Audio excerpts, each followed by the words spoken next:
This is the most important criteria that's determined my success on Amazon FBA and just everything that I've done in life that I've made money at, okay? And it's expected value. So this comes from statistics. I'm banned from casinos for card counting, and that entire process of betting and choosing which hands to play is all based off expected value. So we're not going to get too deep into the math, and I'm going to make this as simple as possible. But if you can understand and master this concept, this can really change your business. Or if you're looking to get into it, it can reassure you that you can choose the right opportunities, because not every opportunity is created equal. So let's just get into it right here. There's two parts of expected value.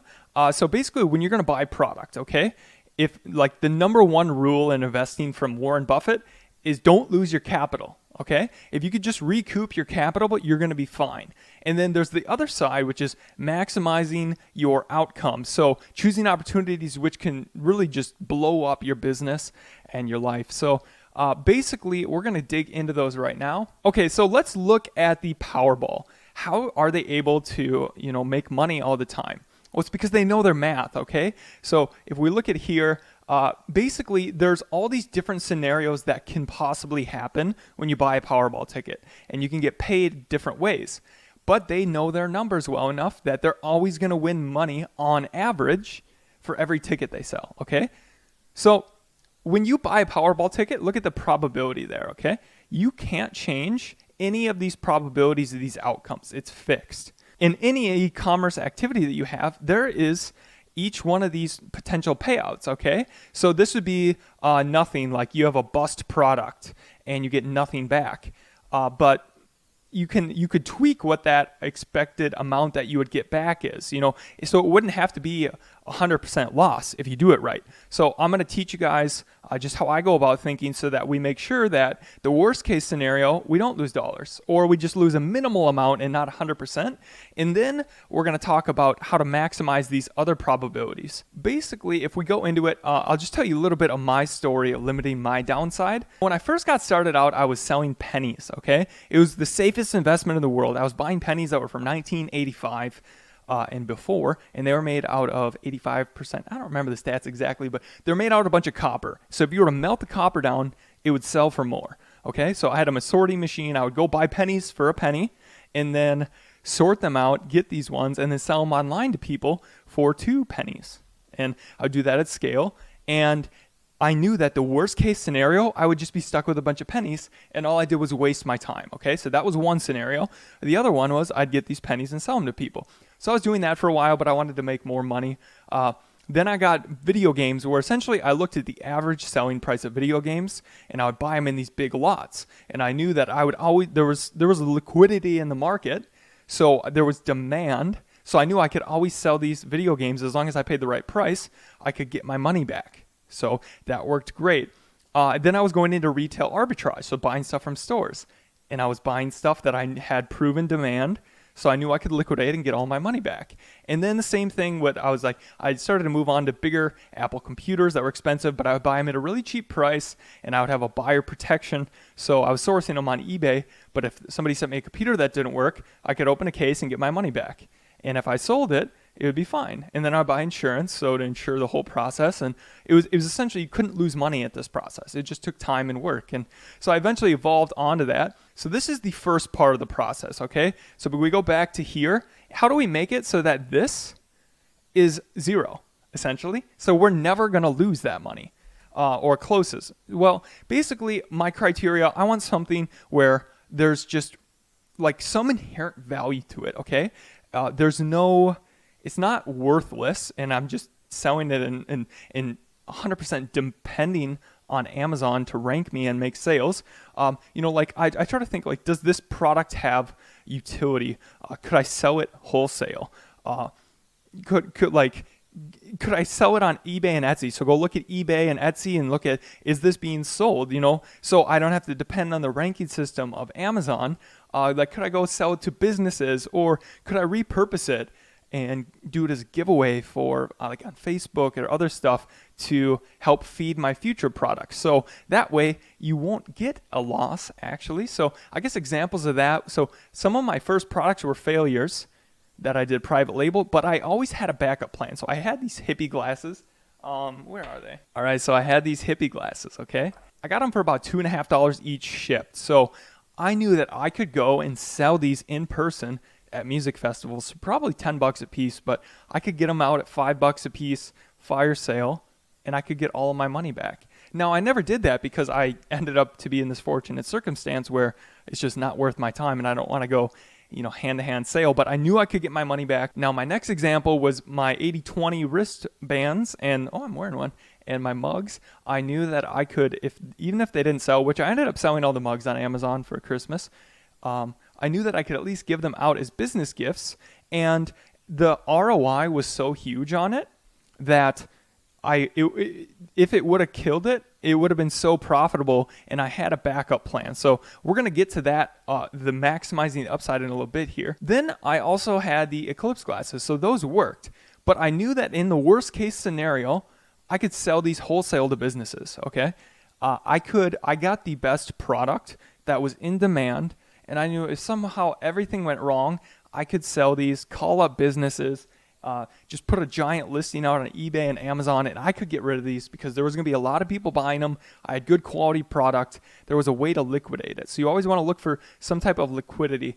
Okay, so if we look at my first Eclipse glasses, I bought 20,000 units for about $5,000 plus, and I knew in the worst case scenario I'd be able to liquidate them, and maybe I'd lose $1,000 because of there's fixed costs such as product, photography, and shipping and whatnot. But I should be able, since I bought such a large quantity, I got it at the best price. It was good quality, so why could I not find somebody else that would want to buy? That was my thought process there. And then in my best case scenario in my head, I said, wow, I can make $100,000 with these. So I kind of did the math, and I was expecting to be somewhere within this range. So I knew there was like 100 million people could view the Eclipse. So I said, why can't I get some of those sales? And the best case scenario, I was like, I'll be somewhere in between here. The odds, as long as there was some probability of being at the top, and then, the real probability was somewhere in here, I figured, but I ended up being way out here, So that's essentially just thinking about these potential scenarios will really help. So now let's get to the end, okay? I had this decision about a month before the Eclipse. They closed down Eclipse glasses. They closed my listings, and I wasn't sure if I was going to be able to get back up. But I bought 100,000 glasses when that happened. So I put down 50 grand of my own money because I did the math, and I knew that a lot of people aren't going to go through this. And if I somehow find a way to get back on Amazon, I looked at what the selling price was and everything, and I did supply and demand, and I said, wow, I should be able to make $10 per glass here. So I could make $1 million extra if this goes right. And in the worst case scenario, I lose $50,000. And I said, that's such a huge payoff that I think I'll get back up. And I did have some listings, and I knew I had some backup plans, but I said, all right, I could get somewhere in between there. As long as I sell 1 out of 20 glasses that I buy, I'll break even. And then anything above there. And the payout was so high, I said, I want to have more glasses than not enough because the payout is just so high. So by doing my math and just trusting in my gut instinct, and not being taken by fear, I was able to just crush it. And this came true. I think I actually made more than $10 a glass right there at the very end. So that paid off in a big way. Okay, so we're going to go back to the expected probability here. Now, when we're looking at these higher end ones, so we've learned and we've talked a lot about limiting this downside, but the upside, think about if this were to be successful, how long will this product be there for? Okay, is this a trend or a fad? Maybe not. Maybe don't go for it. But if you're a beginner seller, maybe go after it. If it's not going to be this longest term value thing. But the bigger sellers, we're going for the things that are going to make us the big payday. Okay, that are going to have a huge expected value. And because of that, we're going to put in a lot more cash. So if you're a beginner, maybe put your efforts into something that's why we go for things that are less competitive, less amount of reviews, not as huge of a big expected payout, like potential. We're not going for the jackpots because that's where the big sellers are going for. Because here's the trick. The probability isn't fixed on Amazon in e-commerce.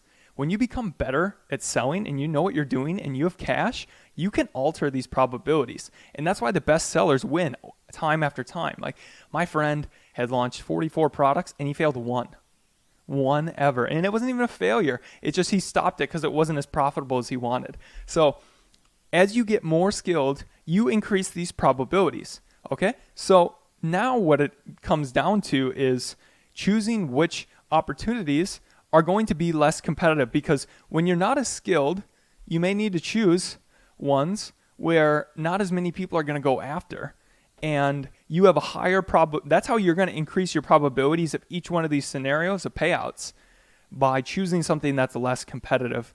But your payday won't be as big. It's going to make a big impact for you. And then as your skills get better and your resources, then go for these higher probability ones. So the way that you can also reduce your risk. So I have an in-depth video on ROI and margins and cash flow. So watch that, but just know that that is advanced. Okay. So just a heads up.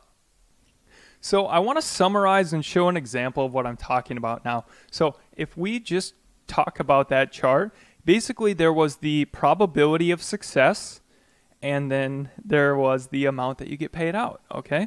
So those are like the only two things you can alter. Okay. So what you can do is you can make your probability of success go higher by either one, being better and having resources, or two, going after stuff that has a lower payoff because there's less competition there.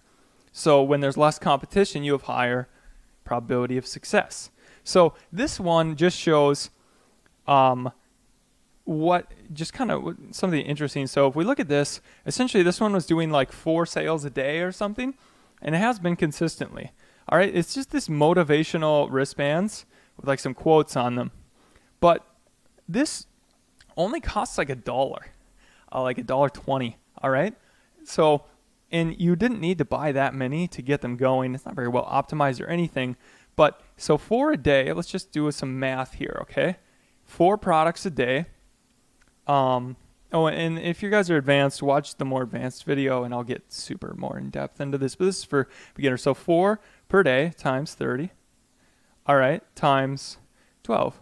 So that's 1,440 units a year. And the profit on this is huge. So by reducing that bottom part, there's what's the probability if you fail? What's the expected value of that? Well, since it has such a high ROI, okay, basically you're buying it for 1, and what happens when you do this is at the end of the day, you end up getting like $10 back minus your 1. So you make like 9, let's say ads, like $7.50, $8 profit, okay? So you make $8 profit and you pay $1.20 or whatever. Let's just call it $1. So 8 divided by 1 is 8. Or 1 to, yeah. Anyways, I should go to sleep. Okay, so you get 8 times your money. All right? But the only risk was not this listing never working. So you only ever risked about $600. Okay? Because these aren't even that great at images and stuff. So here, this guy took a risk where he puts up $500, maybe open some old $600 here total. But yet, 1,440 units is what it's sold in a year, times 8. So 12 grand profit when he risked 500. So now he has some other ones that have been doing this for 2 years.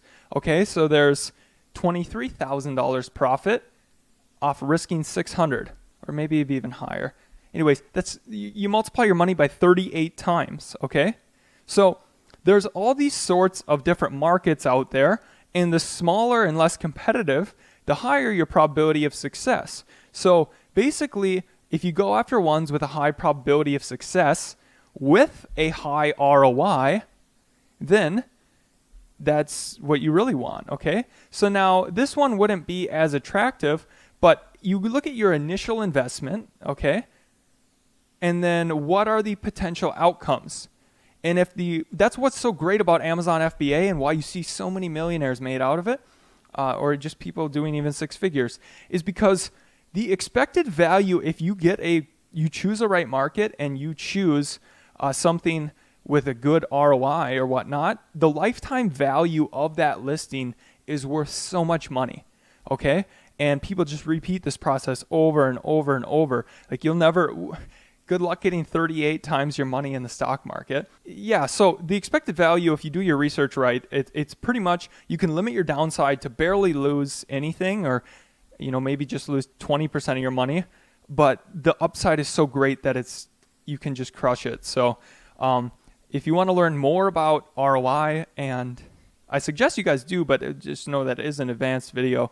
Now we'll get into the weeds a bit and cash flow and whatnot. But as I'll note the other thing here, that what's so great about this one is cash flow. The more cash you have tied up in a piece of inventory that has a lower ROI, the higher the risk, okay? Because if you're having to buy 4 months of inventory on something that's doing high volume, you've put up tens of thousands of dollars potentially, and it might go bust, and you might not make all your money back. And losing 20% of 20 grand, that's $4,000 that you've now lost. Plus you've probably had to do giveaways of PPC and stuff. So it is more risky as that expected payout gets higher.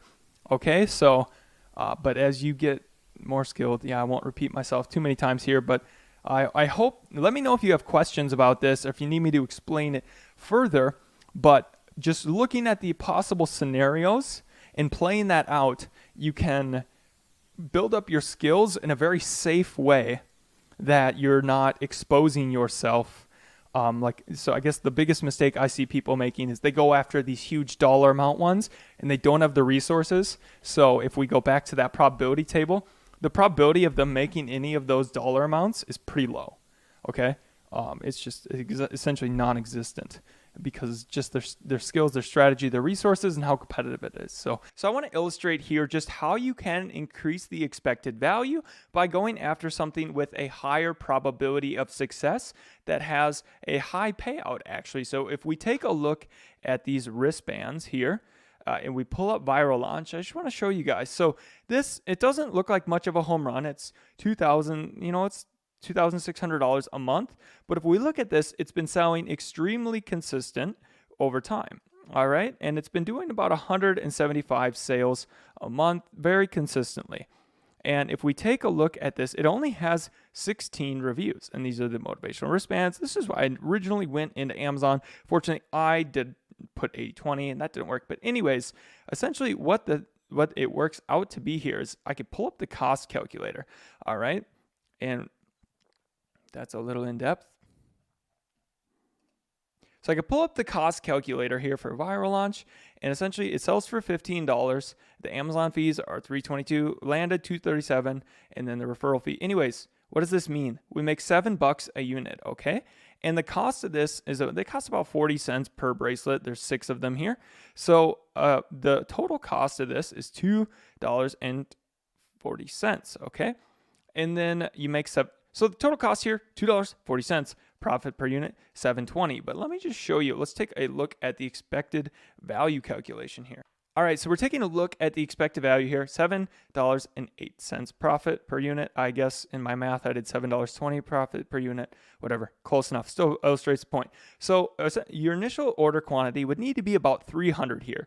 And at $2.40, about $720, some photos, and I didn't add in PPC here, but let's just still illustrate the point here. You don't need to do much PPC because there's not much competition on this at all. You really didn't need any reviews either, because it's a very unique, different product. So what happens here is that essentially after 1 month, you make all your money back. And as we go on over time, look at this. The money just keeps going up and up and up. So after 24 months, this product makes $35,000 on a $920 investment. So that's 38 times your money, which is pretty crazy. So now this doesn't really look like a home run to most people, but to me it does, because what is the thing here? So your profit over time, it just keeps going up, and there's basically no storage fees for this because it's so small. And then if we look here, we had a $920 initial investment, and the ROI goes all the way up to 38x after 2 years. So look at this. So when we're calculating expected value, you have the worst case scenario. So your worst case scenario, you lose $920, okay? But your best case scenario, you win $35,000. And that's only after 2 years, because this is going to continue to go on into time. Now, competitors may come into the market, but in this one, nobody really did, because it doesn't seem like that big of a market to go after to steal. So if you find these scenarios, like look at that. So we had a 38x return on this after 2 years. So as long as, in theory, if when doing this, as long as 1 out of 38 products was successful, then it was a break even. Well, this guy has clearly done way more, and he's making a lot more money. And so over time, if we're able to find these ones where there's a huge expected outcome comparatively to what you put in, this is how you can just keep adding products where people aren't going to come in and steal because it doesn't look like it's that much to get. But over time, by adding these products that have these crazy payoffs, you can add up a lot of these small ones, and then you could have a full-time income or even more. And this is where I think that there's a huge opportunity. So go where there is some way that you can differentiate and find where you can mathematically, like, okay, well, let's say even with that worst case scenario, $920, you're probably going to sell some. Like maybe it only sells 10 a month. Well, you could probably over time get all of your money back and still make money. Maybe it takes you 2 years, but it's so small that there's essentially barely any storage fees for this. Because it doesn't even take up a cubic foot, so it'd be like $1 a month to store this. So essentially, there's basically no cost for this. And even if you run into long-term storage fees, it's $22 a month even. So, I mean, a year that, even if you just pay these crazy Amazon fees, a year it would only cost you like a $240 or $260 or whatever to store. And it would still profit. So the worst case scenario really isn't even. So that's where I think that there's opportunity where these will sell over time. Slowly maybe, but you could probably recoup back that whole money. And in the best case scenario, we made 38x our money. And these actually really didn't take much. These didn't take much work. You could have just got some designs made on Fiverr. You find some supplier to make these pretty easy, very lightweight, and this is a very practical, logical one where essentially the expected value is not, or the expected value is just huge. Like, if you go to a poker table or something, or you go to a blackjack table and you have a chance of, well, you could either make 38x your money. In the worst case scenario, you get basically your money back. You just have to wait time. Like, I'll take that every time. So this is what I mean by expected value. And we go really in depth onto this on the last one where we talk about ROI and margin, lead times, and all of that. But here's just to prove the point that there are safe ways to take product opportunities, and it just takes doing a little bit of the math. I hope that this helped you guys, and if you have any questions, let me know down there. I love doing the math, so if you want to see more math examples, let me know.